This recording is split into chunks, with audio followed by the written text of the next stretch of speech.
So I decided to go to Walmart to get my rosé. Right, ladies? Right? Or men. Checking out. You know, the alert goes off and it says approval needed. This girl comes up, she looks at me and goes, "My, you look very young." She's probably a couple years older than me. So I'm like, yeah, I get that a lot. Here's my license. Starts looking me up and down, which I get a lot because look at all this. No, I'm kidding. So you're 22. What school did you go to? I go, I mean, I went to Baylor. And I dropped out. I kind of left that part out, but she has the audacity to look at me and go, 22. Are you sure? No, actually, I'm not sure what my age is because every morning I wake up and I select a different age, and that is what I am. Story time. So I get this text from my mom and it says, "Hey, guess what?" And if you guys didn't know, I'm super into tie-dyeing, so I have a bunch of tie-dye supplies at home. Anyway, she said, "I wanted to try tie-dyeing. I think you're going to love what I did." Which I thought was pretty cute. So then I said, "Oh gosh, what did you tie-dye?" And my mom said, "I found a plain shirt downstairs. I don't think you wear it very often." So I'm thinking, what plain shirt do I have that I don't wear very often that my mom could have tie-dyed? When I got home, I wanted to look at the shirt. And later I find out that she tie-dyed the top I just bought from PacSun. I'm so upset. I love this shirt. My mom's also never tie-dyed. Well, you never know. Maybe my mom did a good job tie-dyeing and it will look cute. I'll be posting a part 2 once we rinse it and wash it, so stay tuned to see how it turns out. The most embarrassing... I was in the bathroom on break, and you know how they have those like toilet seat cover things? Well, yeah, I threw it down and didn't punch out the middle. That's important for later. So I'm doing my thing, and I lost so much weight that I thought I could fly at this point. So I'm done, right?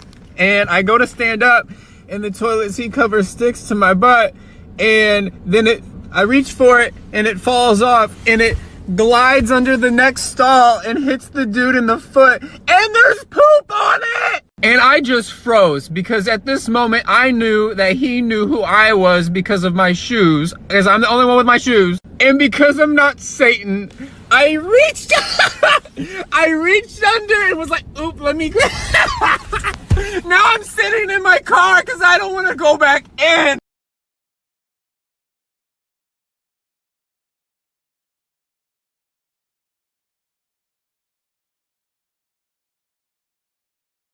I almost got shot at a party. Story time. So back when I was 18, one of my homegirls decided to visit me. Keep in mind, I lived about 2 hours away from her. In the ghetto. Gra-ta-ta-ta. Anyway, she gets to my house. We're having a great time. We're chilling, we're vibing. Then one of my friends hits me up and says, "Hey, yo, Kenzie, there's a party tonight. You should slide." So, of course, I tell my homegirl, "Bitch, there's a party. Let's go." My friend was kind of nervous about it because this was her very first party that she's ever went to in her life. So she didn't know if she should go or not. And I was like, "Girl, like, you're going to be with me. You're going to be with Kenzie. Baby, we're going to have a good time." But I also did tell her if she didn't want to go, she can just chill with me and we could drink at the house. She ends up saying, "Fuck it." And we both go to the party. So we Uber to the party. This bitch is fat. There was hella people at this party, but it was lit as hell and everybody was turned the fuck up. Well, anyways, in the front of the house, there was a drug deal going on. And that's when everything goes south. Buckle up for part 2. Storytime, motherfuckers. My boyfriend throws this party. I'm like, "Can I bring my best friend?" He says, "I don't really know her." And then I was like, "I'm gonna bring her anyway." A little bit into the party, he's like, "I'm gonna go pick up my friend." And I was like, okay. I sat outside. My best friend was inside. I thought she was. I didn't really care what she was doing. I trusted her. He comes back 30 minutes later, comes outside, and everything is fine. He's not suspicious at all. I then sleep over at his house that night. He's in the shower and his phone is blowing up. And I'm like, who the fuck is that? My Snoopy ass looks on his phone, it's this guy Luke, and he doesn't have any friends named Luke. It was constant texts like, "You need to break up with her, you can do so much better, blah, blah, blah." And then Luke says, "You know she's my best friend, she can't know about this." So I sat there. They've been hooking up our whole relationship.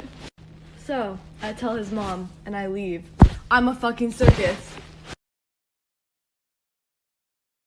So this is a story time about my insane boss. So as a lot of you guys know, for 4 years, I worked as a Disney princess. It wasn't in Disney World or anything, it was a place locally, but it was still one of the most fun jobs I've ever had. Our boss, however, was her own kind of person. She was continuously going through cycles of being on and off with different boyfriends, and we could always tell if they were together or not by the way she treated us. Like, anytime there was a fight, she would always take it out on us. There was one time where we were just setting up in the back, and she walked back yelling, saying to stop gossiping about her. Literally none of us were even talking. She also had a massive issue with hoarding, so like all of the back rooms were filled with junk. She started to get a lot of calls from tax collectors, and she would always make one of us answer the phone. Eventually they started to stop by, and she would just go hide. A couple weeks after this, I came in for work, and the entire place had been robbed. Things stolen, glass everywhere. And she told me my social security had been taken. However, I knew something was off. Like and share, and I'll do a part 2. Ooh.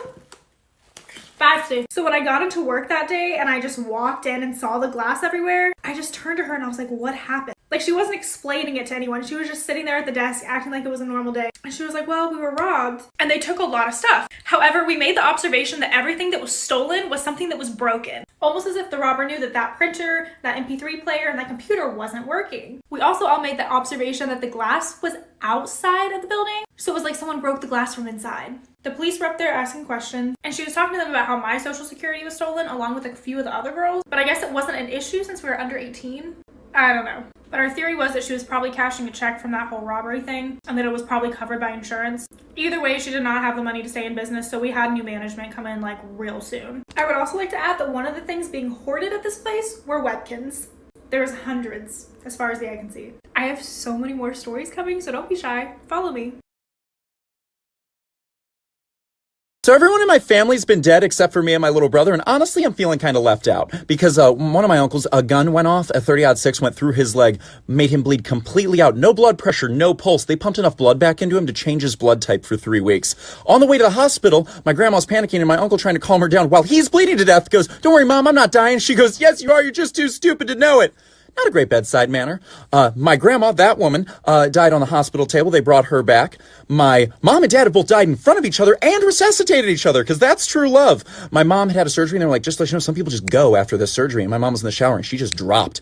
No pulse, no breathing. My dad brings her back. My dad has a super bad seizure at one point. He hits the ground, and according to the ranch hand who had checked him, he's dead. My mom, being small and very aggressive and thinking that my dad's getting away with death to us part too early, pulled him up and slammed him against the ground, and it brought him back. So if people always ask me, why are you so happy? It's because the worst that could happen is death, and according to my family, not that bad.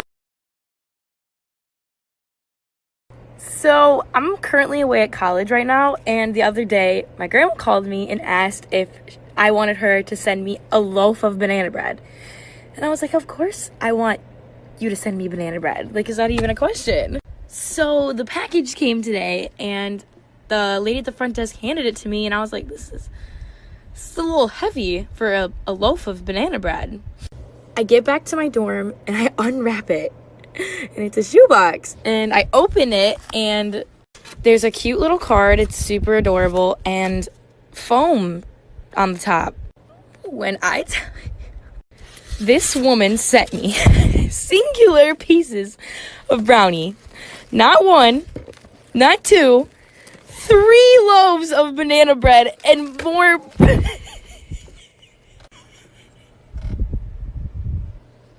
I love you, Grandma. Thank you.